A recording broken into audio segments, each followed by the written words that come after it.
Ang anime ay nagsisimula kung saan ang isang lalaki ay basta na lang nadapa at bumagsak, ngunit sa kanyang harapan ay lumitaw ang isang game interface kung saan lahat ng opsyon ay gumagana maliban sa exit game button na hindi pa rin mapipindot at dahil dito, napagtanto ni Shiro na siya ay natrap sa loob ng game world.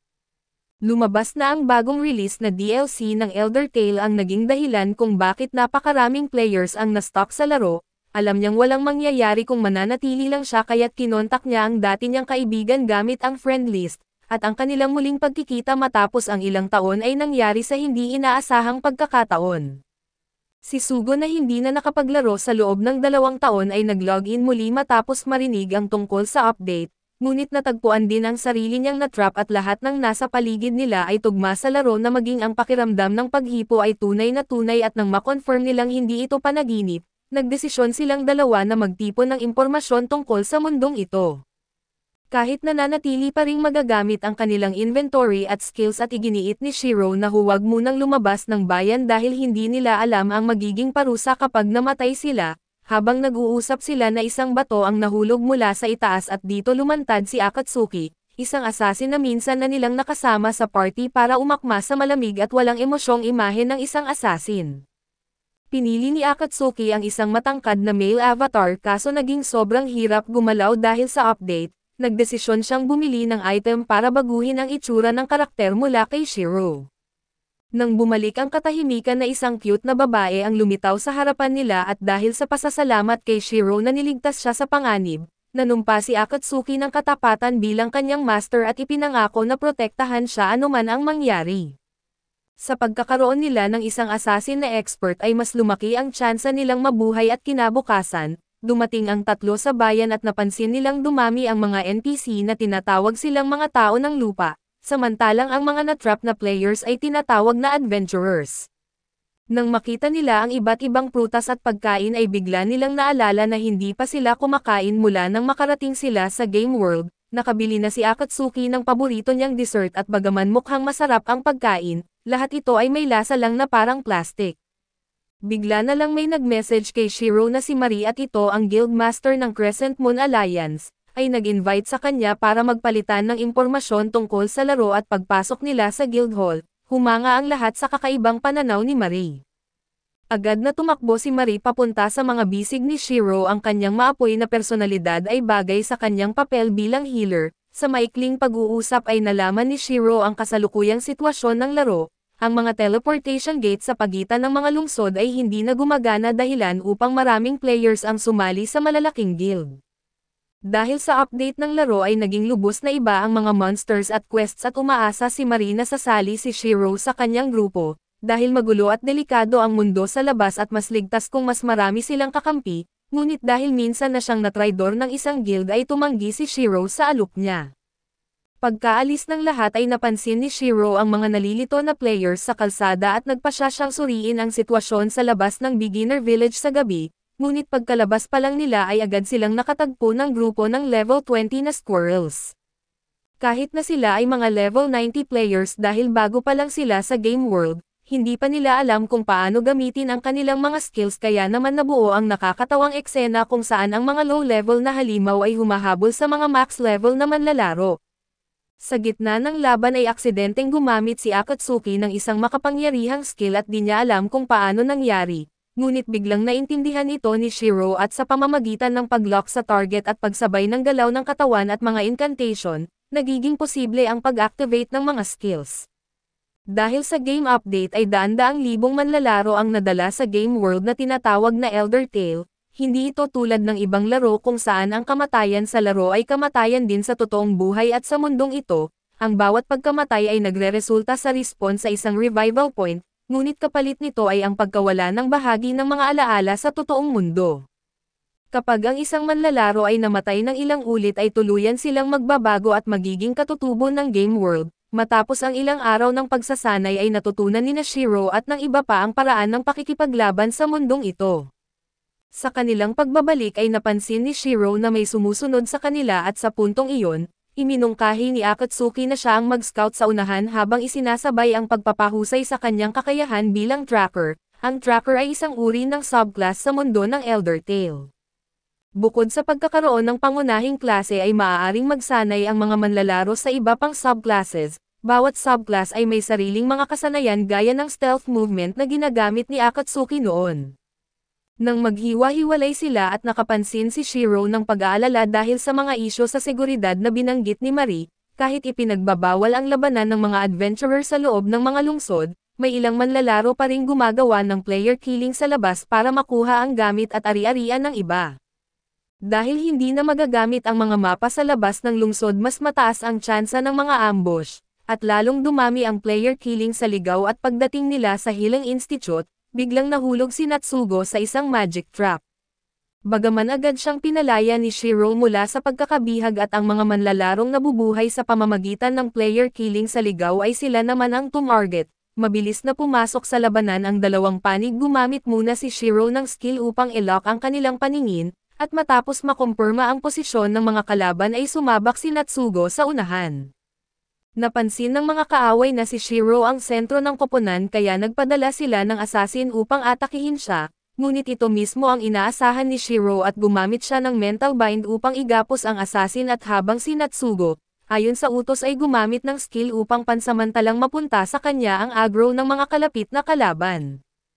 Habang patuloy na bumababa ang HP ni Natsugo ay naniwala ang mga kalaban na panalo na sila, ngunit sa hindi inaasahan ay gumamit si Shiro ng skill upang igapos sila at pagkatapos ay hini-hypnotize ang kanilang healer, pero samantala, ang nakatago na kaaway ay pinatay ni Akatsuki at sa desperado at maruming laban ay tuluyang tinapos ni Akatsuki ang kalaban. Dito napagtanto ni Shiro na ang isang mundong walang mga patakaran ay nagiging mas magulo lamang. Sa sandaling iyon ay tumawag si Marie ng backup at ipinaliwanag niya na ang mga miyembro ng kanilang guild ay inaapi ng mga lokal na manlalaro sa hilagang lungsod. Dahil hindi na gumagana ang teleportation function at nagpasya siyang manguna ng grupo para iligtas ang mga ito at hiniling kay Shiro na asikasuhin ang mga gawain ng guild, samantala ay muling nag-alinlangan si Shiro dahil ayaw na talaga niyang muling madamay sa guild at hindi sapat ang lakas ni Marie para makaligtas ng hindi nasasaktan. Pagkatapos ng talakayan ay nagpasya si Shiro na siya mismo ang pupunta sa hilagang lungsod para sa rescue mission. Ito ay isang organisasyon ng manlalaro na tinitingala bilang alamat sa mundo ng laro at bagaman 20 lamang ang aktwal na bilang ng mga miyembro, nagawa nilang sakupin ang pinakamahirap na mga dungeon ng halimaw sa pamamagitan ng pambihirang kakayahan sa operasyon.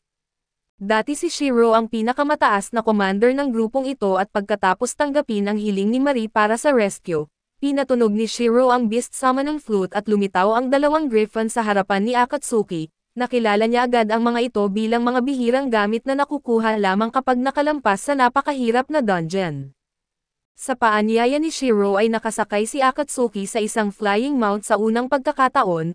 Hindi nagtagal ay nagsimula ang tatlo sa kanilang paglalakbay papunta sa hilagang lungsod. Gayunman ay napakalayo ng distansya at dahil kaya lamang lumipad ng Griffon Mount sa loob ng 4 na oras bawat araw, nagpasya si Shiro na dumaan sa isang underground tunnel upang matawid ang kipot.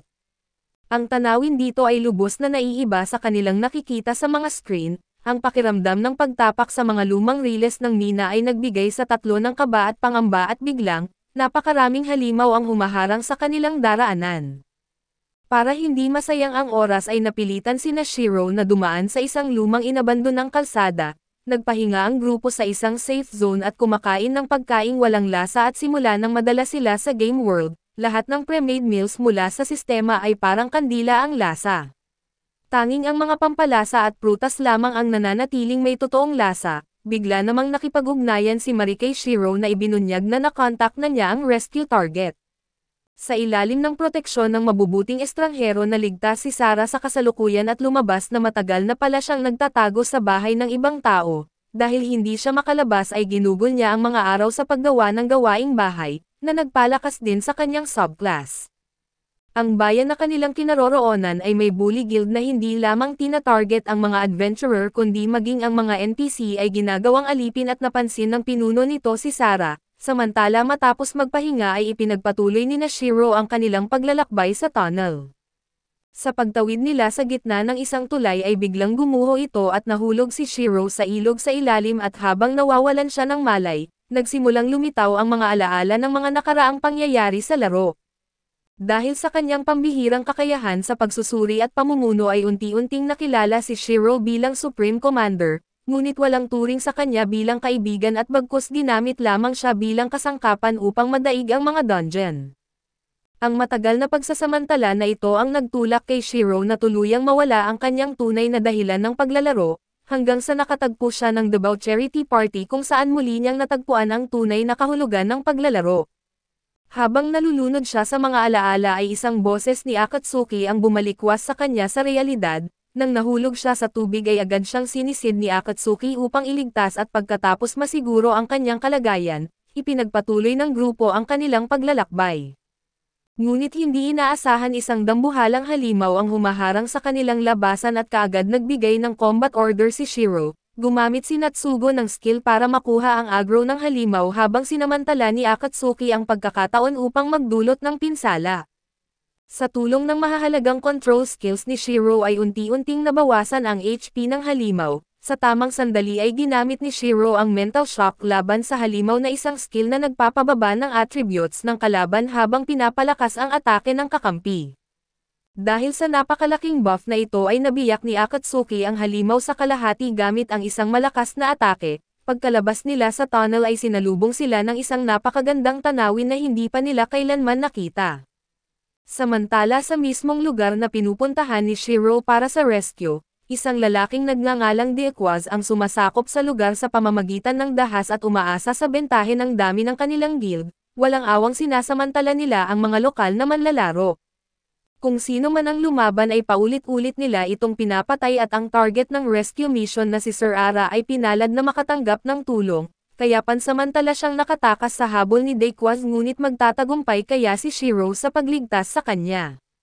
Pagkalipas ng ilang araw ng paglalakbay at sa wakas ay nakarating ang grupo sa labas ng hilagang lungsod, na ngayon ay lubos ng nasa ilalim ng pamumuno ni Dequaz at upang maiwasan ang mga ambush sa labas ng lungsod, nagpasya si Shiro na siya muna ang unang pumasok at pinapapunta si Akatsuki upang magsagawa ng reconnaissance.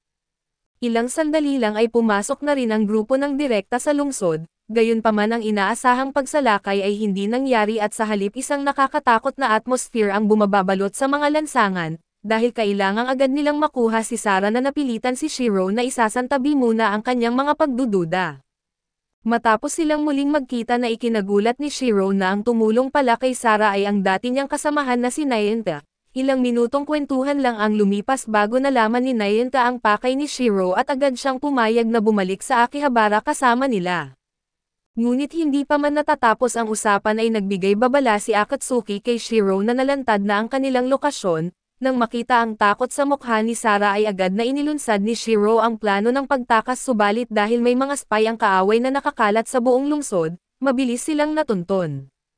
Gayunpaman dahil ipinagbabawal ang PK sa loob ng lungsod ay naglakad silang walang takot palabas, gaya ng inaasahan ay matagal nang naghihintay si Dequaz sa kanilang daraanan at upang hindi sila agad salakayin ng grupo ng kalaban, gumamit si Shiro ng sinadyang pang-uuyam at gabay upang maisaayos ang isang one-on-one duel sa pagitan nina Dequaz at Nayenta. Magsisimula na ang laban ng dalawa at ang class ni Dequaz ay fighter at sa laro, lahat ng skills ay may cast animations at cooldown time at ang fighter ay may partikular na maiikling cooldown, ang kakayahang mag-chain ng skills sa matagal na panahon ang natatangi nitong bentahe. Ang walang humpay na atake ng skills ay halos kumitil ng karamihan sa HP nito subalit sa kabila nito, nanatiling kalmado si Nayenta at ang class ni Nayenta ay swashbuckler, isa sa iilang may kakayahang gumamit ng dalawang sandata. Bawat atake niya ay may dagdag na epekto at ang dahilan kung bakit tila nagpaubaya siya sa mga unang atake ay para ipagpapalit ang kanyang HP kapalit ng sunod-sunod na buffs. Nang makita ni Dequaz na wala na siyang pag-asa manalo at agad niyang inutusan ang kanyang grupo para sa isang all-out attack. Mula sa gilid ay biglang sumugod si Natsugo gamit ang skill upang makuha ang aggro, ngunit naibalik pa rin ng healer ang HP ni Dequaz dahilan upang muling mapunta sa alanganin si Nayenta at nang makita ito, gumamit din ng heal si Sara kay Nayenta. Ngunit dahil mababa ang kanyang level ay halos walang naibalik na HP at sa mismong sandaling iyon, pinakawalan ni Natsugo ang kanyang ultimate trump card na Fortress of Stone, na nagbigay sa kanya ng 10 segundo ng invincibility. Dito ngumiti ng may lihim si Shiro at habang sumugod si Dequaz kay Nayenta ay bigla siyang nabitag sa Thornbind, Pinagsabay ito sa sunod-sunod na pag-atake ni Niente kaya't agad na naubos ang HP ni Dayquaz, samantala ang mage sa likuran ay tinapos ni Akatsuki. Sa biglaang pagkatalo ni Dayquaz ay nagulat si Akatsuki kahit ang pinakamalakas na assassin ay hindi magagawa ang ganoong bagay. Kahit pa pinapalakas ng Thornbind ang damage ay hindi sapat ang atake ni Niente upang tapusin agad ang isang fighter. Isa lamang ang posibleng paliwanag at tumagal ng 15 segundo ang Thornbind, at inorasan ang atake upang tumama sa mismong huling segundo ng skill at kaagad namang nagcast si Shiro ng isa pang control skill sa sandaling nawala ang una, na nagresulta sa dobleng pinsala. Ngunit posible ba talagang magkaroon ng ganoong kaperpektong koordinasyon? Sa puntong ito isa-isang sumuko ang mga tauhan ni Dayquaz ngunit tumanggi pa rin siya at siya mismo ay sumuko. Sa kritikal na sandali si Sarah mismo ang nakialam at itinulak siya pabalik sa respawn point gamit ang isang malakas na strike. Matapos maresolba ang lahat ay tinawag ng grupo ang kanilang mga griffon at nagsimula sa pagbabalik, dahil sa mga flying mounts na ito ay direktang natawid ni Shiro at ng iba pa ang kipot, pansamantalang nakatakas sa habol ni Dayquaz at habang dumidilim ang langit ay nagpasya ang grupo na maghanap ng matuluyan.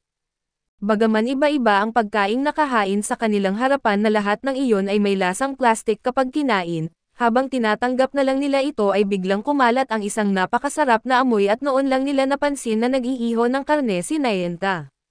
Bagaman nagdududa ay sinubukan pa rin nilang tikman sa kanilang pagkagulat. Ang inihaw na karne ay may parehong lasa tulad sa totoong mundo at lumapit si Niente upang magpaliwanag. Sa mundong ito ay posible pa ring makakain ng pagkaing may totoong lasa ngunit may dalawang kondisyon.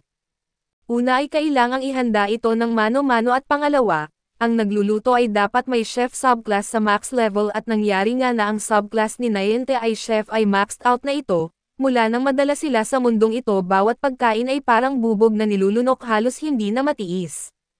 Kaya ngayon sa harap ng napakasarap na lasa ay halos kumain si Natsugo hanggang pumutok, kinabukasan muling naglakbay ang grupo pauwi at upang maitago ang kanilang bakas at maiwasan ang habol ay dumating sila sa isang farm na pinamamahalaan ng mga NPC. Malugod silang sinalubong at inihanda ang kanilang matuluyan. Hindi nagtagal ay nagsimula silang magkwentuhan at sa pakikinig sa mga NPC na naglalahad ng kanilang mga karanasan na puno ng luha at dugo, nagsimulang napagtanto ni Shiro na maging sa kakaibang mundong ito ang mga NPC ay tila nakakaranas din ng kapanganakan, pagtanda, pagkakasakit at kamatayan.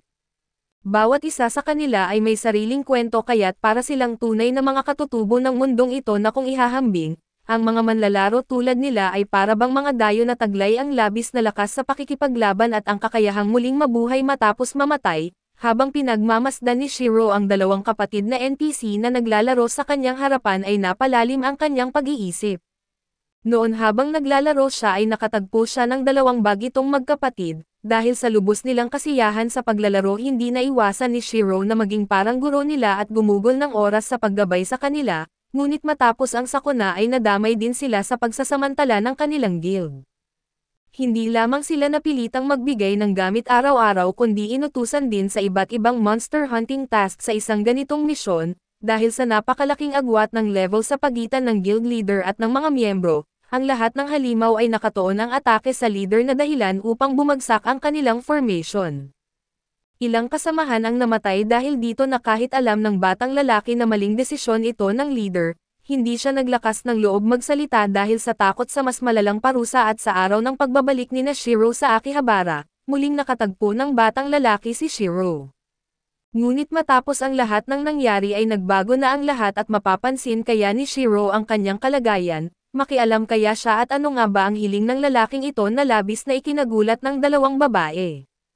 Isang araw bago ito bilang pasasalamat sa pagligtas kay Sarah, naghanda si Marie ng isang maliit na salo-salo para kay Shiro at sa gabay ni Niente ay inihain ang napakaraming masasarap na pagkain at sa sobrang dami ng putahe, agad siyang hinailan ng matalik na kaibigan ni Marie at binalaan na huwag itong ipaalam sa iba, kung hindi ang gulong mangyayari ay parang kasing lala ng World War I. Matapos mabusog lahat ay basta na lamang natulog sa sahig ngunit si Shiro ay nagtungo sa silid ni Marie. Nais niyang magtanong tungkol sa seguridad ng Akihabara at ipinaliwanag ni Marie na bagamat bahagyang bumuti ang pampublikong kaligtasan, ilang guild ang mabilis na lumawak sa panahong ito na dahilan upang magkaroon ng matinding pagkakahati-hati ng mga klase. Kabilang sa pinakamalalakas na guild ang 3D Guild na dalubhasa sa pagsakop ng pinakamataas na antas ng mga dungeon at may mahigit 1,500 miyembro, at ang Black Sword Knights na binubuo ng mga piling manlalaro. Direktang naaapektuhan ng mga malalaking guild na ito ang kapaligiran at mga patakaran ng lungsod, tulad ng pag-aangkin ng pribilehiyo sa merkado at monopolyo sa pinakamagagandang hunting grounds at bilang tugon, ilang katamtamang laki ng guild ang nagsagawa ng maiikling pagpupulong, ngunit ang makasariling kalikasan ng tao ang nagtulak upang mabigo ang alyansa.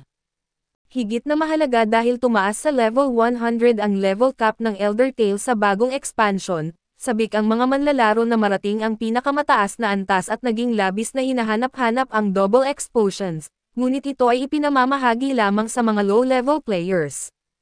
Kamakailan ay lumitaw ang isang guild na tinatawag na Hamalan, na sinasamantala ang mga baguhan sa pamamagitan ng sapilitang pagkumpiska ng mga potion at muling pagbebenta nito sa sobrang taas na presyo. Nang marinig ito ay napagtanto ni Shiro na may sakit ang lungsod, ngunit hindi niya kayang baguhin ang sitwasyon gamit lamang ang kanyang sariling lakas at habang naliligaw siya tungkol sa tatahaking landas, narinig niya ang boses ni Nayenta. Bilang matagal ng magkakampi ay agad nakilala ni Nayenta ang pag-alinlangan ni Shiro, sa tapat na paggabay ni Nayenta ay unti-unting nakita ni Shiro ang tunay na kalikasan ng isang guild at isa itong tahanan na pinaghahatian ng mga kasamahan. Kahit karamihan ng guild ay bumagsak na sa kadiliman ay hindi nito pinapawalang bisa ang pag-iral ng mga tahimik na nag-aambag at ng mga guild na kanilang sama-samang itinayo, matapos pagtibayin ang kanyang pasya na agad na nakipag-ugnayan si Shiro sa kanyang apprentice sa Hamalan at nangakong ililigtas ito. Kinabukasan habang tinitingnan sina Natsugo at Akatsuki ay napagtanto ni Shiro na mayroon ding mga taong tahimik na sumusuporta sa kanya sa likuran, naghihintay sa kanyang desisyon at lumapit si Shiro muli kay Marie at diretsahang sinabi ang pakay ng kanilang pagpupulong. Nais niyang baguhin ang lungsod ngunit kailangan niya ng pinansyal na suporta mula kay Marie, pero nang banggitin ni Shiro na kailangan niya ng 5 milyon ay nanlaki ang mga mata ni Marie, ang account ng kanilang guild ay may ilang libo na lang. Kahit ibenta pa niya ang lahat ay hindi niya makokolekta ang 5 milyon, noon lamang napagtanto ni Marie na nagtayo na pala ng sarili niyang guild si Shiro at tinanong niya kung ano ang pangalan nito at mula nang itatag ni Shiro ang Log Horizon, nagtakda siya ng maliit na layunin ang kumita muna ng 5 milyong gold. Sa ilalim ng kanyang plano ay pinamunuan ni Natsugo ang isang grupo papunta sa boar hunting grounds, na may napakahirap na misyon na hulihin ang mga boar ng buhay na kapag napatay nila ito, maliit na item lamang ang gantimpala subalit kung buhay na mahuhuli ay magagamit ng mga chef ang lahat ng bahagi ng boar nang walang nasasayang. Samantala ay nagsuot ng maid outfit ang mga babae at nagsagawa si Nayenta ng biglaang pagsasanay para sa mga chef, puno ng motibasyon ang lahat maliban kay Marie na labis na pagod, gayunpaman ang lahat ng ito ay sinimulan ng plano ni Shiro upang kumita ng milyon-milyon. Matapos mabigo na makahiram ng pera ay naisip niyang magtayo ng restaurant at si Aayita na may master's degree sa economics sa totoong buhay, ay agad na nagpasya na ang pagbebenta ng masarap na pagkain sa mundong ito ay maaaring talaga silang kumita ng 5 milyong gold. Bago simulan ang operasyon ay kailangan pa nilang ihanda ang mga mahahalagang aklat sa accounting, at ang nakakapagod na gawaing ito ay ibinilin kay Marie at matapos ang ilang gabi na walang tulog, hindi napigilan ni Marie ang magmakaawa kay Aayita para sa awa. Subalit matagal nang hindi tinatablan si Shiro ng ganitong pakiusap at sa ilalim ng presyon ng 2 tuso ng nakasalamin, wala nang nagawa si Marie kundi sumunod at maya-maya, bumalik na ang hunting party dala ang masaganang huli. Nang marinig ang ingay ay agad na tumakbo si Marie kay Natsugo at niyakap ito ng buong tuwa at kinagabihan, patuloy na nagtrabaho ng husto si Marie at nilapitan siya ni Natsugo upang maaliw gamit ang mga sandwich na ginawa ni Nayenta. Habang kumakalat ang amoy ng mga sandwich ay muling bumalik sa sarili si Marie at sa kanyang nasaksihan na mabait na asal ni Natsugo, may kakaibang damdamin ang unti-unting umusbong sa kanyang puso. Kinabukasan ay nagtayo ang grupo ng hamburger stall sa kalsada at bagaman puno ng sigla ang mga naglilingkod, at ang mga hamburger ay mukhang amoy at lasang perpekto kaso wala pa ring gustong bumili, ayon sa mga patakaran ng mundong ito gaano man kasarap ang itsura ng pagkain ay wala itong totoong lasa. Pagkatapos ng masigasig na promosyon ng isang dalaga sa wakas ay dumating ang kanilang unang customer, Nang makain ang unang hamburger ay lumabas ang hindi maipaliwanag na sarap nito at kasunod nito ay biglang nagsiksikan ang mga manlalaro sa stall hanggang sa mapuno ito. Mabilis kumalat ang reputasyon ng stall sa buong Akihabara at biglang nagbago ang tema ng pamumuhay sa ibang mundo, lahat ay nagsimulang mag-agawan para sa pagkain at kinagabihan ay inimbitahan ni Shiro ang dati niyang kasamahan na si Sojiro.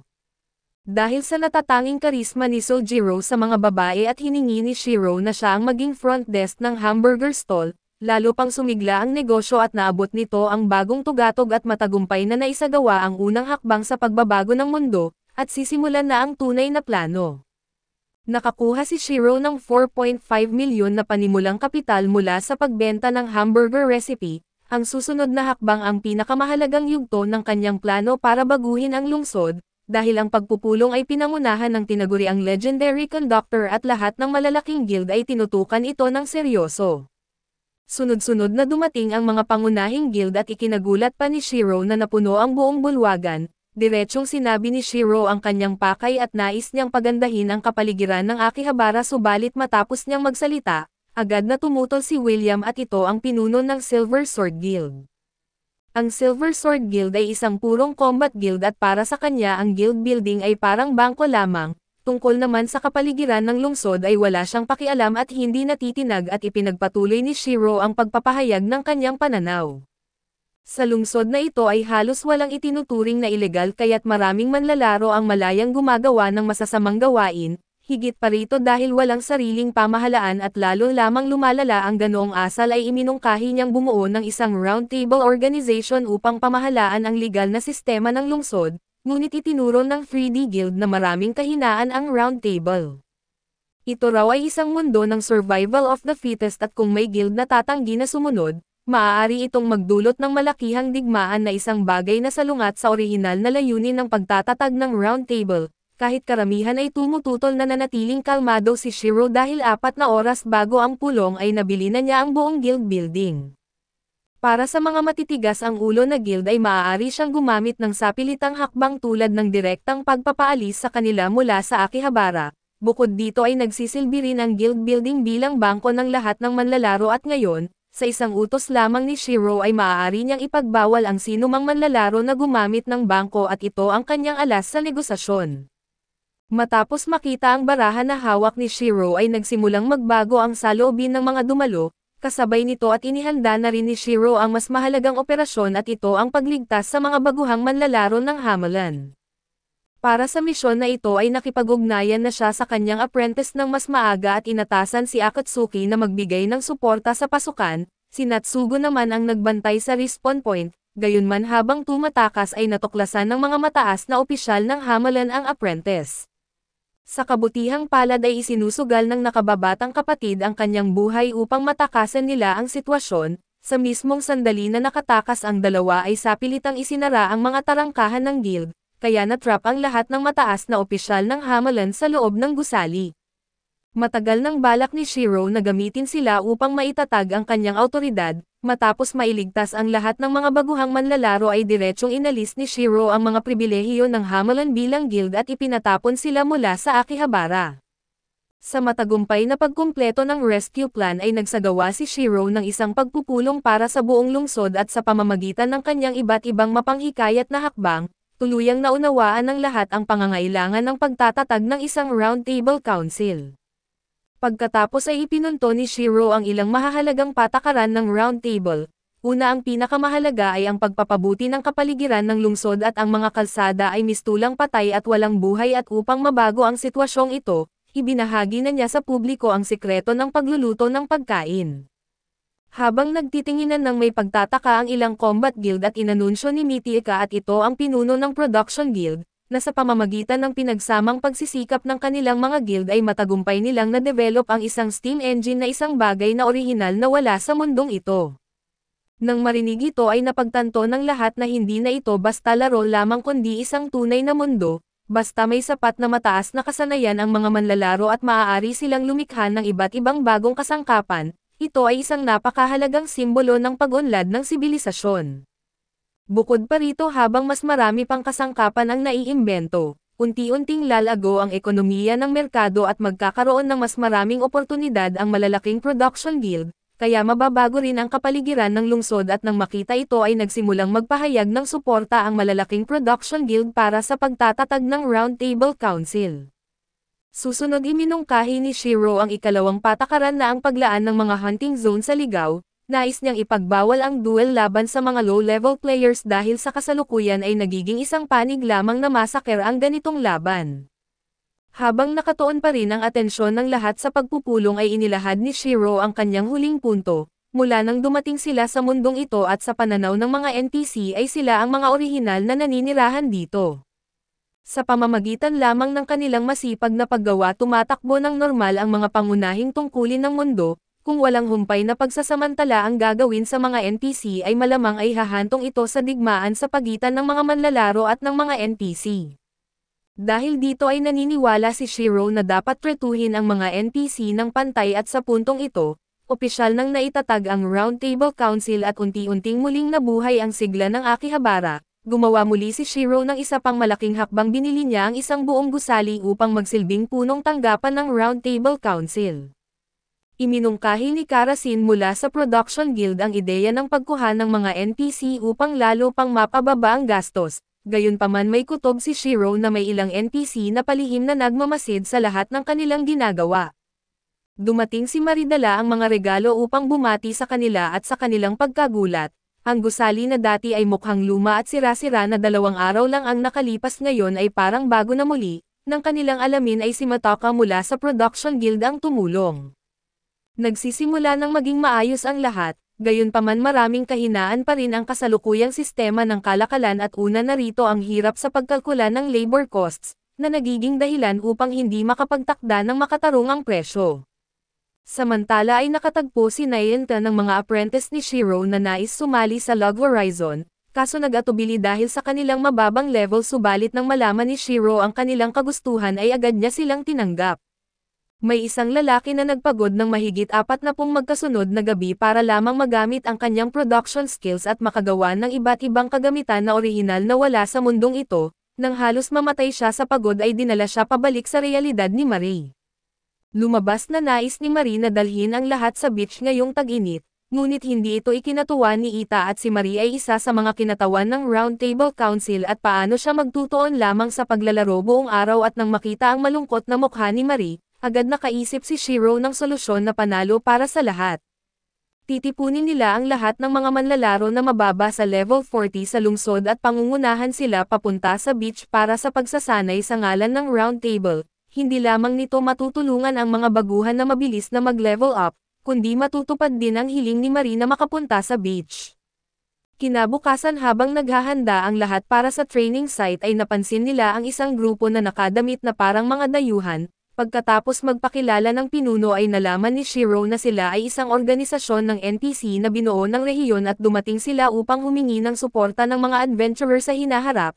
Ibinigay din nila ang imbitasyon sa Round Table Council para sa isang Royal Ball.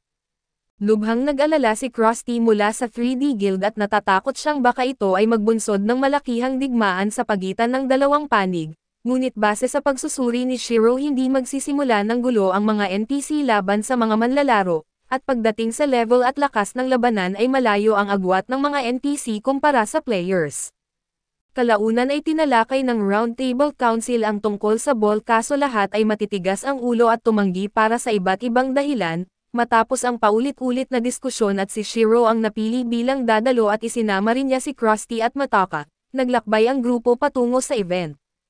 Samantala ay pinangunahan ni Marie ang mga baguhan papunta sa training site at matapos ang maiikling pagsasaayos, magsisimula na ang training plan na sa kabilang banda. Matapos ang mahigit 1 buwan ng mahirap na paglalakbay, sa wakas ay nakarating si Shiro sa Royal Palace at malugod silang sinalubong ni Kevin at ito ang kalihim ng kalaban na alyansa.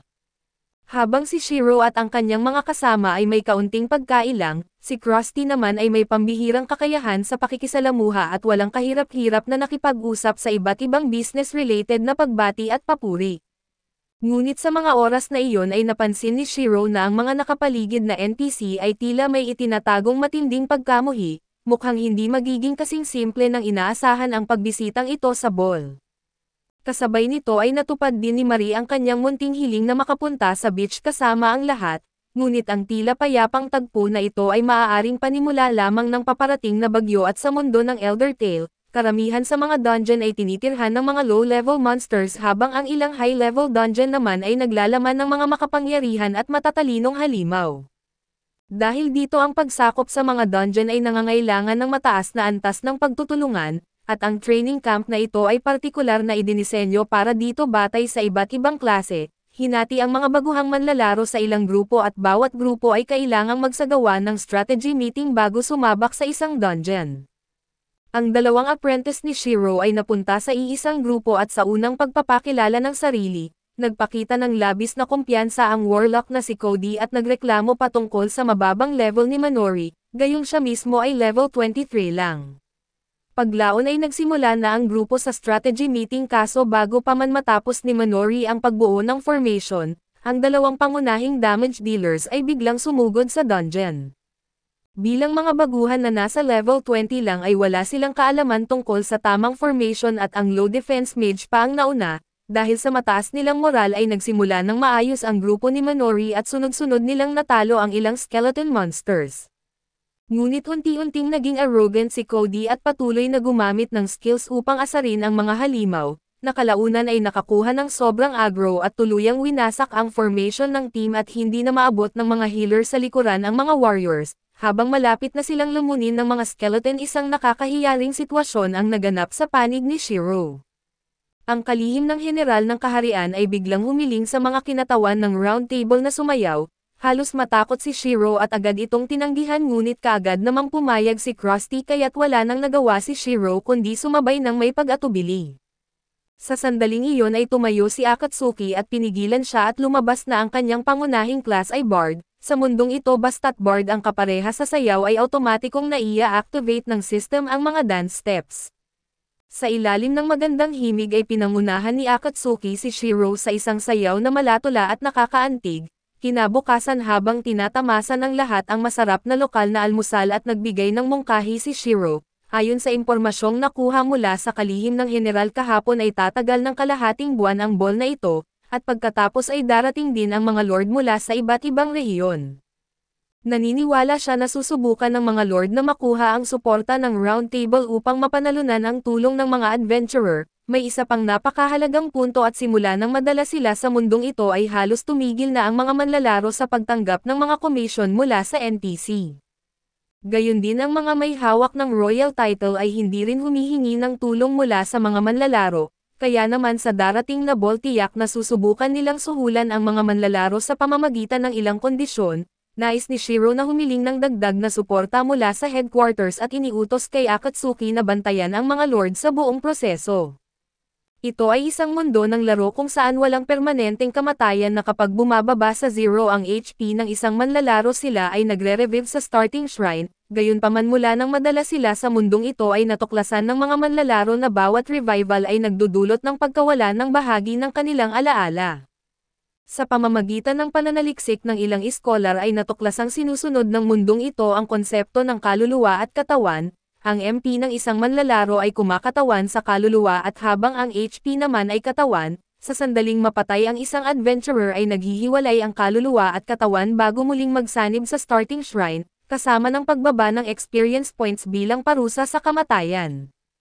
Ngunit matapos ang sakuna ng magsanib ang mga manlalaro sa kanilang in-game avatars, ang revival ay hindi lang nagdudulot ng pagkawala ng experience kundi maging ng pag-erase ng alaala sa totoong mundo sa oras ng muling pagbubuo ng kaluluwa. Upang imbestigahan ang isyong ito ay bumisita si Shiro sa pag-aaral ng mga iskolar, kung saan sila ay nakikipagtagpo at nakipagpalitan ng malalim na talakayan tungkol sa kaluluwa at katawan at mula nang matrap ang mga manlalaro sa mundong ito, ang mga katutubong NPC na tinatawag na People of the Land ay dumaan sa malalaking pagbabago. Sa mahabang kasaysayan ng Elder Tale, ay nagkaroon na ng 3 world-class strategic magics at malakas ang hinala ng mga iskolar na ang kanilang pagkakaipit sa mundong ito ay malamang dulot ng 4 world-class magic. Pagkarinig sa impormasyong ito ay naging labis na maingat si Shiro. Ipinaliwanag ng iskolar na ang unang world-class magic ay pinasimulan ni Luke Injay, na nagpalaya ng mahika na nagpapayanig sa buong mundo upang pigilan ang kanilang bayan mula sa patuloy na pang-aapi at ito ang naging dahilan ng paglitaw ng mga demi-human races, kung saan ang Goblin Tribe ang naging pangunahing kinatawan. Sa mga sumunod na dekada ang Goblin Tribe bilang pinuno ng mga demi-human ay maraming beses na nagsimula ng malawakan na digmaan laban sa people of the land, dahil sa kakayahan nilang mag-resurrect at ginamit ng mga demi-human ang human wave tactics na paulit-ulit na nagudyok ng mga digmaan na naging sanhi ng matinding pagbawas sa populasyon ng mga katutubong NPC. Upang mapapatahimik ang labanan ay gumamit ang people of the land ng isang matagal nang ipinagbabawal na mahika upang lumikha ng isang napakalakas na uri, ngunit hindi nila kinaya ang napakaraming goblins at hindi pa rin nila nabaligtad ang takbo ng digmaan. Sa huli dahil sa matinding desperasyon ay pinakawalan nila ang ikalawang world-class magic at doon nagsimulang lumitaw ang mga adventurer, dahil dito ay nagkaroon si Shiro ng matibay na dahilan upang paghinalaan na ang pagbitaw ng ikalawang world-class magic ay sabay sa paglulunsad ng Elder Tale, nagsimula siyang magduda na baka ang lahat ng ito ay bahagi ng isang malaking sabwatan. Kinabukasan ay nagpalitan muli ng impormasyon ang grupo gaya ng nakagawian, ngunit pinili ni Shiro na itago ang sikreto tungkol sa kamatayan na kung kumalat ang balita na ang kamatayan ay nagdudulot ng pagkawala ng alaala, maaari itong magdulot ng kaguluhan hindi lamang sa Akihabara kundi maging sa buong mundo. Samantala papalapit na sa pagtatapos ang rookie training camp, sa panahong ito ay natalo na ang grupo ni Minori ng mahigit 100 beses ng skeleton monsters, gayunpaman hindi pa rin nila maklear ang dungeon at upang makahanap ng mas mabisang solusyon, nagdesisyon siyang pansamantalang tumigil muna sa pagpasok ng dungeon hanggang sa lubos niyang maintindihan ang kanyang mga kakampi. Nagsagawa muli ng pulong si Minori kung saan nagbigay ng detalyadong pagpapakilala ang bawat miyembro kasama ang kanilang klase, estilo ng paglalaro at katangian ng kanilang mga skills at ang mga tila maliliit na detalye na ito ang naging susi upang matukoy ang tunay na potensyal ng grupo. Pagkatapos nito ay naghanda na silang muli upang hamanin ang labyrinth at ayon sa nakahandang battle formation, tumayo ang samurai sa unahan at gumamit ng mga skills upang makuha ang aggro ng mga halimaw habang nanatili sa likuran ang iba. Dahil sa matagal na pagsasanay sa ilalim ni Shiro ay kinuha ni Minori ang tungkulin bilang intelligence monitor ng grupo, isang posisyong nangangailangan ng patuloy na pagbabantay sa kalagayan ng lahat, pag-alala sa HP at skill cooldowns ng bawat isa na habang sabay na nagmasid sa paligid. Pagkatapos ay inactivate ng samurai ang challenge domain na matagumpay na nakontrol ang lahat ng halimaw, na nagbigay daan sa likuran upang sabay-sabay na pakakawalan ang kanilang pinagsamang skill at ang pinalakas na magic attack ay agad na nagpulbos sa lahat ng skeletons. Sa pamamagitan ng kanilang pagkakaisa sa wakas ay nakamit nila ang kanilang unang tagumpay, samantala ay ipinagpatuloy ni Shiro ang kanyang pananaliksik araw at gabi, nagsusumikap na lumikha ng isang kasangkapang parang mapagamit ang kanyang scribe subclass. Gayunman habang nasa proseso ng kanyang pananaliksik ay nahulog si Shiro sa kalituhan, hindi maunawaan ang kahulugan sa likod ng kanyang ginagawa o ang layunin ng kanyang walang tigil na pagsisikap. Sa sandaling iyon ay dumating ang remote communication ni Minori dala ang balita ng kanilang matagumpay na pagkapanalo sa dungeon. Bukod pa rito sa ilalim ng paggabay ni Shiro ay lalong tumitibay ang pagkakaisa ng kanilang grupo, hindi alam ni Minori na ang ilang simpleng salitang iyon ang lubos na nagbigay liwanag kay Shiro. Nasimulan niyang napagtanto ang tunay na halaga ng kanyang kasalukuyang ginagawa at sa mundong ito, maraming manlalaro ang may dalang pag-asa gaya ni Minori at sapat na ang pag-asang ito upang itulak si Shiro na magpatuloy. Kinagabihan habang tumutugtog ng kanyang instrumento si Isuzo, bigla niya itong ibinaba at nagpadala ng friend request kay Cody subalit gaano man siya sinusubukan ay tila nagyayelo ang system, kaya't hindi niya maidadagdag si Cody bilang kaibigan at mayroon kaya siyang itinatagong hindi pa nalalamang sikreto. Ang halimaw na mukhang baboy na ito ay walang iba kundi ang Goblin King at sa ilalim ng pamumuno ng hari, nagsimulang umatake ang hindi mabilang na mga lahing demi-human laban sa mga tao. 10,000 mga fishmen ang lumabas mula sa dagat at nagsagawa ng mga pag-atake laban sa mga manlalaro. Sa kabutihang palad ay dumating agad ang mga piling miyembro ng guild upang bigyan ng oras ang mga baguhan para makaligtas at sa kabilang banda, nakaramdam din si Shiro na may mali at agad na nagmadali ang lahat ng mataas na miyembro patungo sa silid pulungan. Sa kanilang pagsisiyasat ay nalaman nilang ang mga lahing demi-human na pinamumunuan ng mga goblin ay nagsimulang umatake sa mga teritoryo ng people of the land, samantala habang papunta upang magbigay ng suporta ay nadiskubre ni Nayenta ang isang napakalaking hukbo ng goblin. Upang maiwasan ang sakuna ay agad niyang ipinadala ang impormasyon kay Shiro. Pagkatapos ay nagsagawa si Shiro ng isang remote roundtable meeting at ayon sa ulat mula sa harapan, napakaraming fishmen ang lumapag sa baybayin at isang hukbo ng demi-human na binubuo ng 10,000 ang nakita sa hilagang kagubatan. Batay sa nakaraang karanasan sa laro, ang oras ng pag-aalsa ng mga demi-human ay tumutugma sa pagkilos ng Goblin King. Sa orihinal na laro ito ay isang limited time event na nangyayari kada ilang taon, subalit mula nang madala sila sa mundong ito, abala ang lahat sa mismong kanilang kaligtasan. Hindi lamang sila nabigong talunin ang Goblin King sa itinakdang oras, kundi hindi man lang nila nasupil ang mga ordinaryong goblin at bunga nito ay dumami ang mga demi-human ng 10 beses sa normal na rate, bagamat hindi pa ito sapat upang bantaan ang mga manlalaro sa Akihabara at ayon sa pagtatasa ni Shiro, kung umatake ang mga goblin ay tiyak na malugi ng malaki ang people of the land. Bukod pa rito, ang tagapagtanggol ng mga people of the land, ang Knights of Azumo ay matagal nang naglaho at matapos ang masusing pag-iisip, napilitan si Shiro na ipagkatiwala ang tungkulin ng proteksyon kay Sojiro. Sa sandaling iyon ay may isa pang boses na lumantad at si Krusty, ang kinatawan ng Combat Guild, ay iginiit na sila ang dapat maunang umatake, dahil dito ay napilitan si Shiro na ibunyag ang sikreto na ang kamatayan ay nagdudulot ng pagkawala ng alaala. Nakapagtataka at hindi naman labis na nagulat si Krusty na lumabas na noong una siyang natrap sa mundong ito, sa kanyang pagkadesperado na mabilis na maunawaan ang mga patakaran, siya ay halos mabaliw sa walang tigil na pakikipaglaban sa mga halimaw araw at gabi. Maraming beses na siyang namatay at dahil dito ay natuklasan niyang hindi na niya maalala kahit ang pangalan ng kanyang alagang hayop sa totoong mundo. Habang pinag-uusapan pa nila ito ay matagumpay na muling nagkita sina Natsugo at Marie.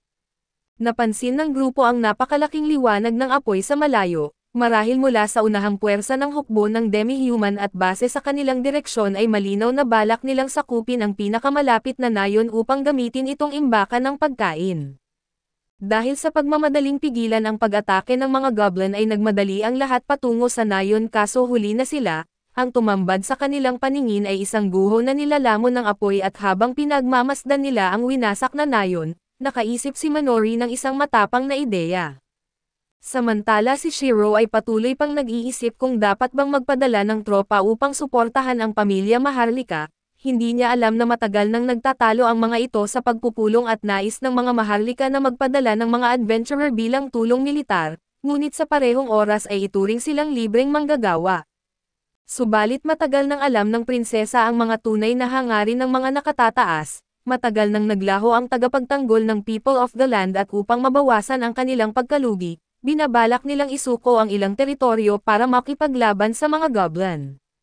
Nang marinig ito ay agad na naunawaan ng prinsesa ang bigat ng sitwasyon at kaagad niyang hinanap si Shiro. Gayunpaman ayaw ni Krusty na madamay siya, pero ipinakita ng prinsesa ang pambihirang tapang at paninindigan. Bilang isang miyembro ng pamilya Maharlika ay napakabigat ng pasanin sa kanyang balikat. Hindi nagtagal ay ipinatawag ang grupo sa silid pulungan, subalit sa kalagitnaan ng usapan, patuloy na iniiwasan ng mga Maharlika ang mga pinakamahalagang punto tungkol sa labanan at dahil ayaw nilang talakayin ang tunay na isyu, napilitan si Shiro na diretsahang itanong ang tungkol sa Knights of Azumo. Sa isang iglap ay natahimik ang maingay na bulwagan at bumawi ang mga dukha at desperado na Maharlika. Iginiit nilang dahil sa immortalidad ng mga manlalaro ay tungkulin ng mga adventurer na manguna sa pagpapadala ng tulong militar. Sa kanilang agresibong paninindigan ay biglang tinamaan ni Mataka ang mesa hanggang sa mabiyak ito. Habang nagkakainitan ang dalawang panig ay biglang pumasok ang prinsesa at nagpahayag ng kanyang kagustuhan na sumama kay Krusty pabalik sa Akihabara. Balak niyang bumuo ng isang volunteer army sa sarili niyang paraan at magsilbing tulay sa pagitan ng people of the land at ng mga adventurer.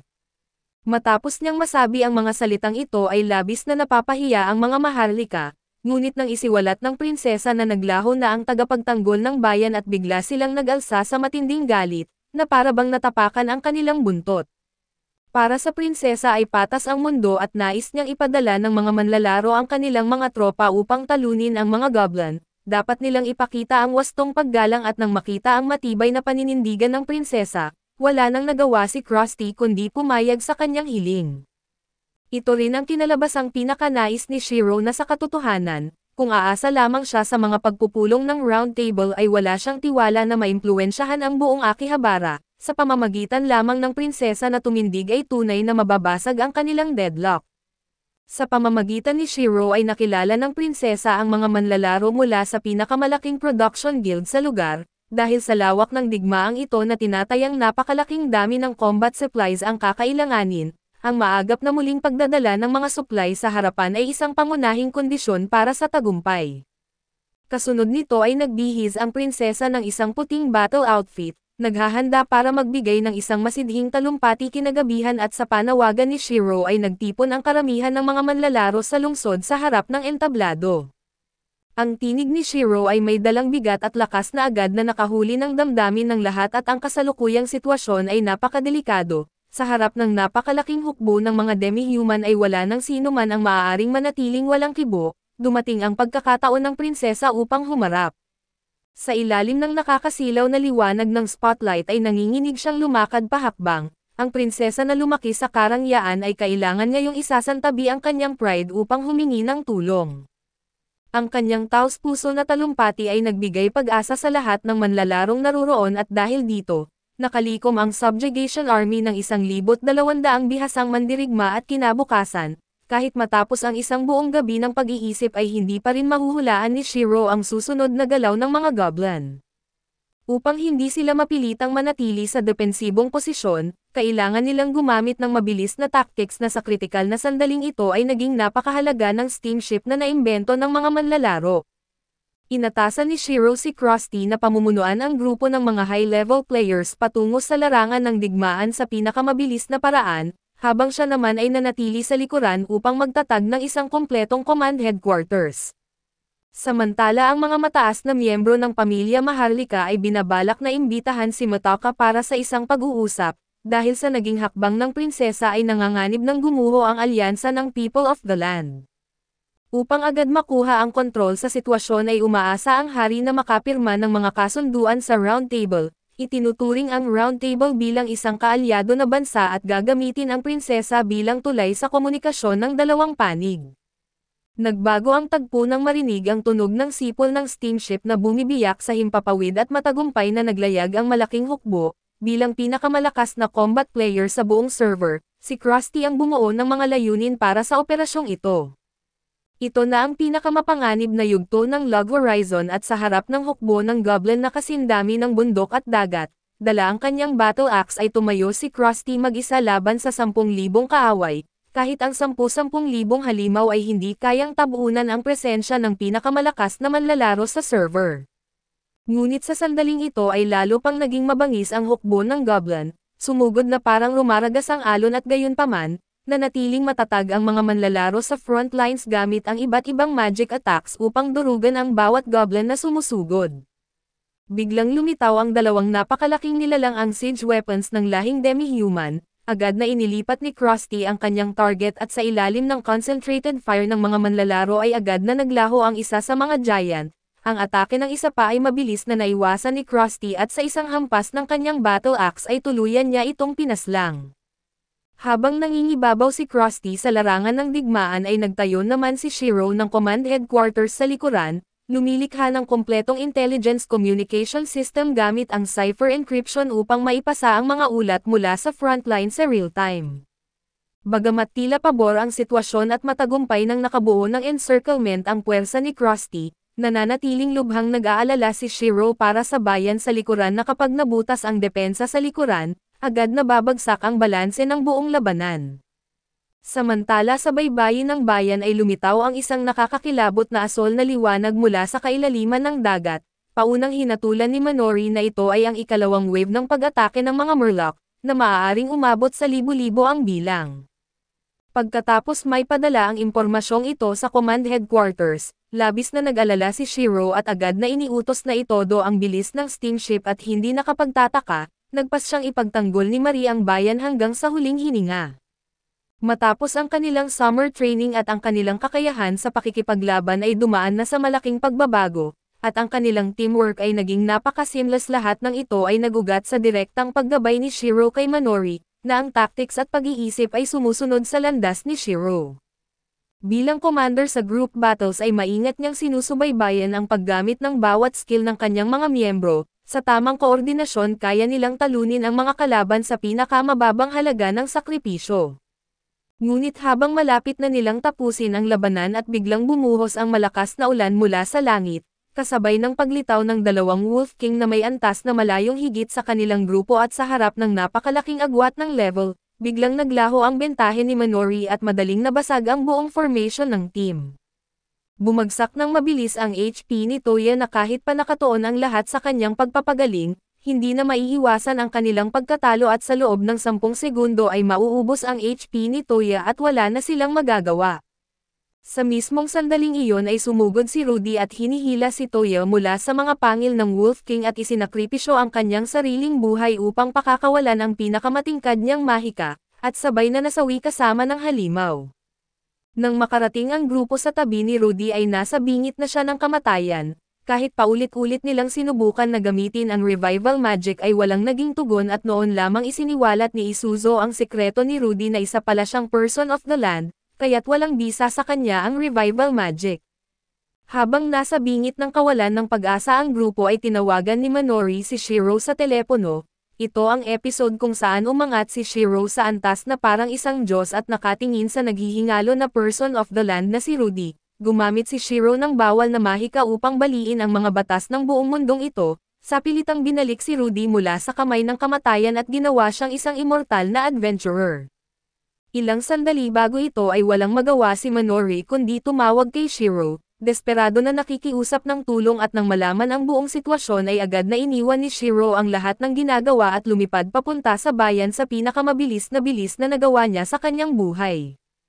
Pagkatapos ay iniulat ni Manori ang tiyak na nangyari at sa mismong oras na tinamaan si Rudy ng nakamamatay na pinsala. Maraming beses na silang gumamit ng revival magic na bagamat nagsimulang lumakas muli ang tibok ng kanyang pulso, walang senyales na bumalik ang kanyang malay. Sa mundong ito ay may dalawang espiritual na puwersang nagpapatakbo sa mga manlalaro, ang kaluluwa bilang MP at ang katawan bilang HP na kapag malapit nang mamatay ang isang manlalaro, naghihiwalay ang kaluluwa sa katawan. Kapag tuluyan ng naglaho ang pisikal na anyo ay nawawalan ng tahanan ang kaluluwa. Ito ang yugto kung saan namamatay ang people of the land at isa itong likas na batas na para sa mga adventurer, muling nagsasanib ang kanilang kaluluwa at katawan sa Resurrection Shrine. Upang mailigtas si Rudy ay kailangan ng mahika na kayang baguhin ang mismong mga batas ng mundong ito. Pagdating ni Shiro sa tabi ni Manori ay nawala na ang lahat ng vital signs ni Rudy at dahil alam niyang magdudulot ng kaguluhan ang gagawin, pinasumpa muna niya ang lahat na panatilihing lihim ang mangyayari. Pagkatapos ay ginamit niya ang natatanging skill ng Enchanter at ito ang Mana Siphon, sinipsip ang buong MP ng grupo at inilipat ito sa isang tiyak na target at nasa kaluluwa ang kamalayan ng isang manlalaro, kaya't ang unang hakbang upang buhayin si Rudy ay ang ibalik ang kanyang MP. Ang ikalawang hakbang ay muling pagdugtungin ang kaluluwa at katawan. Kinuha ni Shiro mula sa kanyang backpack ang isang incense burner na isang bihirang in-game item na kayang pansamantalang buhayin ang kahit anong nilalang bilang isang zombie. Sa pamamagitan nito ay muli niyang pinagsama ang kaluluwa at katawan. Sa mismong pagtatapos ng kanyang paliwanag ay dahan-dahan na iminulat ni Rudy ang kanyang mga mata, malalim na huminga si Shiro at pinatutunayan na tama ang teorya ng iskolar at sunod. Inilabas niya ang isang inihandang kontrata, isang uri ng mahika na wala sa Elder Tale. Katulad ng prinsipyong ginagamit sa pagluluto o paggawa ng kasangkapan, ang mga handmade na bagay sa mundong ito ay kayang lumikha ng bago at sa tulong ng kanyang max-level scribe subclass at pinakamataas na uri ng materyales, nilikha niya ang kontratang ito. Kapag parehong pumirma ang dalawang panig si Rudy ay magiging opisyal na kaanib ng Log Horizon, magkakaroon ng access sa mga resources ng guild at magiging isang adventurer at bagamat hindi alam ni Shiro ang magiging kahihinatnan ng paggamit ng ganitong mahika, ito lamang ang natitirang paraan upang masira ang deadlock. Nang may sulat ang pangalan ay isang nakakasilaw na liwanag ang bumabalot sa katawan ni Rudy, at isang gintong haligi ang bumaon paitaas hanggang sa ulap at samantala ay pinangunahan ni Krusty ang kanyang tropa patungo sa kuta ng Goblin King, at nagsimula ang napakalaking labanan sa pagitan ng dalawang panig. Paulit-ulit na bumagsak ang mga spell sa mga halimaw at kahit isang level 86 Phoenix ay kanyang ipinatawag at sa sumunod na sandali, nilamon ng naglalagablab na apoy ang buong bangin at pumasok sa galit na estado ang Goblin King at iyon mismo ang inaasam ni Krusty. Dala ang kanyang battle axe ay tumalon siya sa ere na ipinapakita ang tunay na pangil ng pinakamalakas na manlalaro sa buong server. Sa wakas ay natapos ang pagsalakay ng mga halimaw at nagdiwang ang lahat sa kanilang kaligtasan at tagumpay matapos malampasan ang sakuna. Sa Cathedral of Resurrection ay dahan-dahan na iminulat ni Rudy ang kanyang mga mata at siya ngayon ay isang tunay na adventurer, habang magkayakap sila at umiiyak sa tuwa ang tunay na panganib ay tahimik nang lumalapit.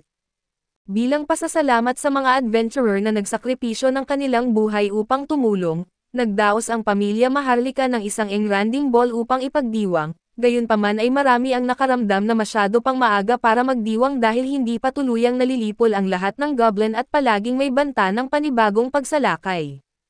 Lingid sa kanilang kaalaman lahat ng ito ay bahagi ng plano ni Shiro at sa mga nakaraang araw, nakapirma ng serye ng mga kasunduan ang mga kaalyado na bansa at ang Round Table Conference, naglalabas ng maraming subjugation quests sa ngalan ng People of the Land para sa mga adventurer sa Akihabara. Hindi lamang ito nagbigay sa kanila ng pabor kundi nagpapasigla rin ng aktibidad ng mga adventurer, gayunpaman ang pangunahing tauhan ng tagumpay na ito ay misteryosong nawala. Sa oras na iyon ay magkasama lamang sina Shiro at Akatsuki sa isang silid at habang pinagmamasdan ang dalaga na napupuno ng iniisip, nanatiling walang kamalay-malay si Shiro sa kanyang nararamdaman at iniwan lang siya upang mag-overtime na magtrabaho. Papunta na si Shiro sa silid ng iskolar nang marinig niya ang isang kwento sa pasilyo na ang istorya ay umiikot tungkol sa nagdaang digmaan, subalit habang pinapakinggan niya ay lalo siyang nabigla at ang paglikha ng bagong mahika para buhayin ang People of the Land, kasama ang mga detalye ng resurrection alam ng babaeng iyon ang lahat sino nga ba talaga siya. Pagpasok ni Shiro sa silid-aralan ay agad siyang binati ng iskolar at ayon dito na mga isang linggo na ang nakalipas, naramdaman niya ang aura ng world-class magic na umaagos sa silangan na ipinagpalagay niyang si Shiro ang lumikha ng bagong mahika. Gayunpaman nadama rin ang parehong aura sa kanluran, ibig sabihin may iba pang nakalikha ng bagong mahika bukod kay Shiro at ayon sa deduksyon ng iskolar, ang mahika na ito ang nakaapekto sa teleportation gate sa pagitan ng mga lungsod, at malamang ay may kaugnayan sa alamat ni Lock-in J. Matapos ang maikling palitan ng kuro-kuro nagpasya si Shiro na lihim na obserbahan ang ball, samantala si Akatsuki sa kanyang tabi ay tila malalim ang iniisip at doon ay dinala siya ni Shiro at mahinahon na nagtanong at sa wakas, nagsalita si Akatsuki na karaniwang tahimik. Ipinahayag niya na pakiramdam niya ay isa lamang siyang supporting character na halos walang naitulong sa nagdaang digmaan, lampas sa laban ay naniniwala siyang pabigat lamang siya kay Shiro. Ngunit tinutulan ito ni Shiro, ipinaliwanag na ang pagkakaroon ng Akatsuki sa kanyang tabi ang nagbibigay sa kanya ng tapang upang harapin ang mga hamon, ang taos-pusong mga salitang ito ay nagpapatunaw sa puso ng dalaga. Sinamantala ni Shiro ang sandali at inimbitahan siyang sumayaw at tinangka niyang tumanggi sa pagsasabing hindi siya bihasa, ngunit agad siyang nabisto nang banggitin ni Shiro na nakita niya itong palihim na nagsasanay at namula ang kanyang mukha at tinanggap ang paanyaya. Nagsimula silang sumayaw at binubuo ang pinakamatingkad na kabanata sa mundong ito subalit sa hindi inaasahan, kinabukasan dalawang batang tagahanga ang sabay na nagsabing nais nilang makipag-date kay Shiro at lumabas na, bilang pagdiriwang sa matagumpay na pagkatalo ng mga goblin ang Akihabara ay magsasagawa ng isang autumn festival na isang perpektong pagkakataon para makipag-date. Kaso gaya ng kasabihan ang mga bata ang pumipili at samantalang ang mga adult ay kinukuha ang lahat, upang makuha ang pabor ni Shiro ay nagsimulang maghalungkat si Minori ng mga kahon at aparador, pinag-iisipan ng mabuti kung ano ang pinakamagandang kasuotan para sa date kinabukasan. Napansin ni Isuzo ang kanyang iniisip at nagpasya itong tulungan siyang pumili ng pinakamagandang damit, samantala ay nagsimula namang questionin ni Akatsuki ang kanyang mga desisyon sa buhay, gulat na gulat siyang matuklasan na ang karibal niya ay isang estudyante lang sa middle school. Lalong tumitindi ang kanyang pagkadismaya nang napagtanto niyang lahat ng kanyang damit ay mga kasangkapang pang-assassination at wala ni isang matinong pormal na kasuotan. Determinado at nagpasya siyang kumilos mag-isa at palihim siyang pumasok sa isang tindahan at iginiit na makakuha ng disenteng kasuotan. Dumating ang araw ng date at dumating si Shiro ng eksakto sa oras kasama ang dalawang dalaga, Napapalibutan ng mga magkasintahan na hayagang nagsimula si Shiro ng isang parang harem doon mismo at lalong lumala. Nagsimula ang dalawang babae na bigyan siya ng pagkain na halos ikaputok ng selos ng mga nakamasid. Sa huli ay nauwi si Shiro na sobrang busog na parang isang otako at upang matulungan siyang makadigest, umalis si Minori upang bumili ng tsaa para lumuwag ang kanyang tiyan at nakabalik lamang sa normal si Shiro pagsapit ng gabi. Habang nakahiga sa isang upuan ay pinag-isipan niya kung paano makikipag-ugnayan sa kanyang mga miyembro ng guild na hindi inaasahan. Palihim siyang sinundan ni Akatsuki at sinamantala ang pagkakataong mag-isa sila sa paligid upang haplasan ang ulo ni Shiro. Sa kasamaang palad ay nasaksihan ito ni Minori at di siya makapaniwala sa kanyang nakita at tumakbo ng umiiyak, hindi matanggap na ang taong gusto niya ay inaagaw sa kanya at sa sandaling iyon ay nadaanan siya ni Toya. Nang makita ang kanyang kapatid na labis na nasasaktan at nag-alok ito ng payo at kaaliwan, pagkatapos ng kanilang pag-uusap ay natanggap ni Minori ang sitwasyon at pagkatapos ng lahat, bata pa siya at marami pa siyang pagkakataon upang ituloy ang nararamdaman niya para kay Shiro. Kinabukasan ay gumawa ng matapang na hakbang si Akatsuki sa pamamagitan ng pagsusuot ng bagong palamuti sa buhok, umaasang pupurihin siya ni Shiro ngunit sobrang tutok ni Shiro sa kanyang trabaho na hindi man lang siya tiningnan, dahilan upang magalit si Akatsuki at lumayo. Samantala ay nagsanay ng masigasig si Minori at pinili ang parehong subclass ni Shiro bilang apprentice, at masipag na nagtatrabaho sa pagsusulat ng mga talaan ng istatistika para sa event venue dahil napakaraming tao ang dumalo sa festival. Ito ay naging napakahalagang training opportunity para kay Minori.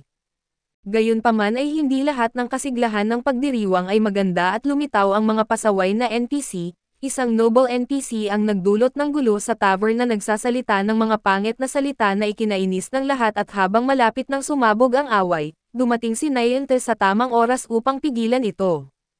Samantala ay nakatagpo rin si Shiro ng problema habang namimili, isang western NPC ang nagumpisa ng gulo sa isang tindahan ng damit at sinubukan ni Shiro na maging tagapamagitan, ngunit biglang sinuntok siya ng NPC.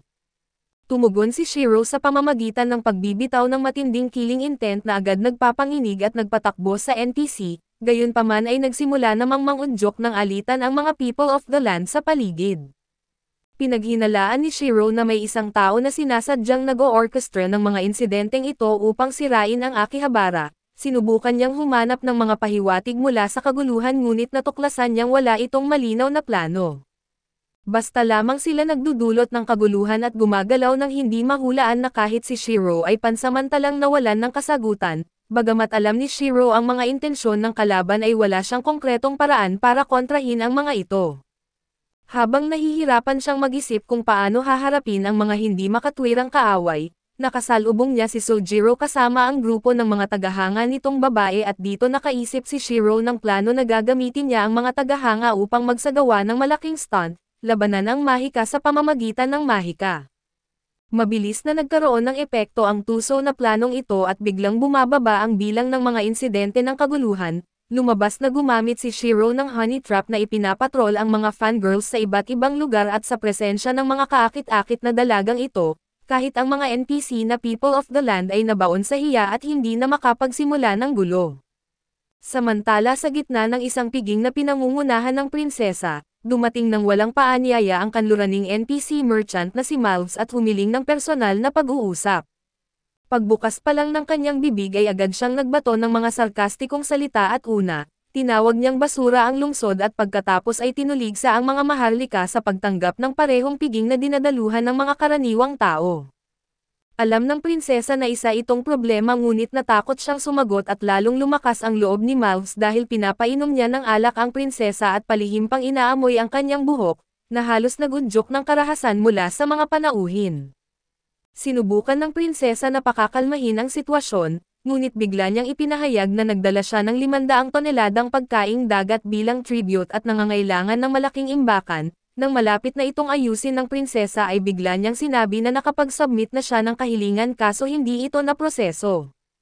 Hayagan niyang nilait ang prinsesa dahilan upang siya ay mawalan ng masasabi. Sa kritikal na sandaling iyon ay dumating si Shiro sa piging at agad na nakita ang ganap, ginagamit ni Malves ang kalakalan bilang dahilan upang guluhin ang pagdiriwang. Kasama ni Shiro ang pinuno ng Oceanic Guild at si Krusty na agad nagbigay ng lakas ng loob sa prinsesa. Deklarasyon ni Shiro ay kasalanan lahat ito ng prinsesa na bagay na nagpataas ng tensyon, ngunit kaagad na humakbang si Krusty, dala ang peking aplikasyon na nagsasabing katatanggap lamang ng Round Table ang kahilingan. Nabigla si Malves dahil hindi naman siya nagsumite ng aplikasyon, patuloy pa rin niyang iginiit ang kagyat na imbakan, ngunit nang ibunyag na puno na ang imbakan ng Round Table at sapat na sapat ang espasyo ng Oceanic Guild, at doon ay nagsimulang kabahan si Malves. Doon tinanong ni Krusty ang pagiging tunay ng kanyang kargamento. Sa pagkakalantad ng kanyang kasinungalingan ay wala nang nagawa si Malves kundi tumakas ng nakakahiya, matapos maresolba ang usapan, formal na inimbitahan ng lahat ang prinsesa sa gabi ng kasayahan. Samantala ay pumunta si Shiro sa backstage at tahimik na kumain ng noodles dahil ginampanan niya ang papel ng kontrabida. Hindi nararapat na lapitan niya pa ang prinsesa, ngunit si Minori ay litong-lito. Bakit sadya niyang pinapagalit sa kanya ang mga tao, at malamig na sagot ni Shiro na ang mahalaga ay makamit ang layunin.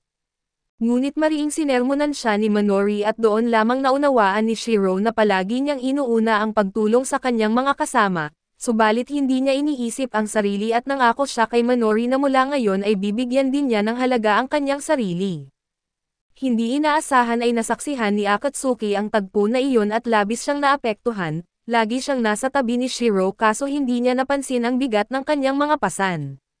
Maya-maya ay nakatagpo si Shiro ng isang babaeng NPC na bagaman pilya ang kilos ay agad niyang nabisto ang tunay na anyo, at siya pala si Noreha at ito ang pinuno ng Western Player Faction. Matapos silang mailipat sa mundong ito at inutusan niya ang mga lokal na NPC nobles, ginamit ang kanilang yaman upang bilhin ang Resurrection Shrine at pinilit ang lahat ng adventurer na sumali sa kanyang guild. Itinatag ang sarili bilang pinuno ng rehiyon. Inamin ni Noreha na pumunta siya sa Akihabara para personal na kunin si Shiro sa kanyang guild. Hindi maunawaan ni Shiro kung bakit siya ganoon kahumaling sa kanya, at ipinaliwanag ni Noreha na dati siyang isang ordinaryong high school student na walang pumapansin, kahit sa laro ng Elder Tale. Tanging isang enchanter lang ang umamin at pumuri sa kanya, at doon napagtanto ni Shiro na siya ang dahilan. Sinubukan ni Noreha na hikayatin si Shiro sa pamamagitan ng pag-aalok ng paraan upang makabalik sa tunay na mundo. Kumpara sa walang silbi umanong pasanin sa Akihabara, maibibigay daw niya kay Shiro ang lahat ng kanyang kailangan, at sandali ring natukso si Shiro sa alok na ito, ngunit nang alalahanin ang mga kasama na palaging sumusuporta sa kanya, mariin niyang tinanggihan si Noreha. Kahit kaakit-akit at mapang-akit siya, naniniwala si Shiro na hindi niya kayang talikuran ang kanyang mga kaibigan, at nakakatawa, lalo lamang nitong pinagnanasaan si Noreha na makuha siya, at sa pagtatapos ng Autumn Festival ay naging mapayapa ang lahat. Ngunit nagsimulang lumalim ang bangin sa pagitan ng dalawang faction sa laro. Ang mga hamon na haharapin ni Shiro at ng kanyang grupo ay nagsisimula pa lamang.